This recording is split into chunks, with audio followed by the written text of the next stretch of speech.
عورت کے چہرے پر تمام رنگ مرد کی وجہ سے آتے ہیں، چاہے وہ خوشی کے ہوں یا غم کے ہوں۔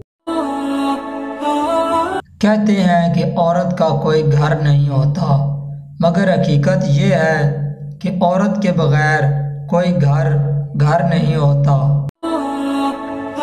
جس طرح مردوں کو باحیا عورتیں اچھی لگتی ہیں، اسی طرح عورتوں کو بھی با کردار مرد ہی اچھے لگتے ہیں۔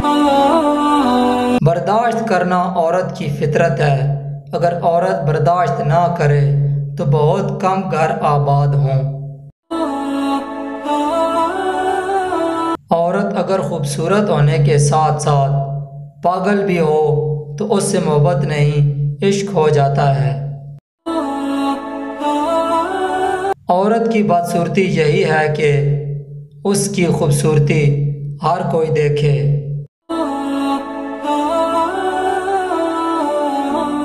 عورت شعور پا جائے تو فرعون کے گھر موسیٰ پال سکتی ہے۔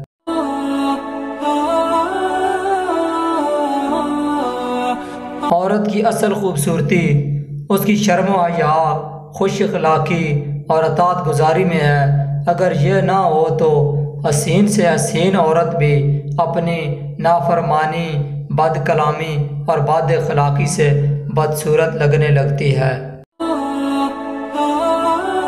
عورت ولی نہیں ہوتی، مگر عورت کے بنا ولی بھی نہیں ہوتا۔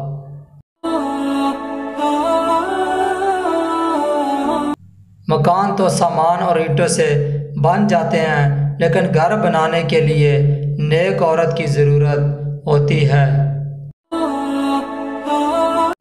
مرد اگر ضد پر آ جائے تو عورت کی زندگی تباہ کر دیتا ہے، لیکن عورت ضد پر آ جائے تو نسلوں کی نسلیں تباہ کر سکتی ہے۔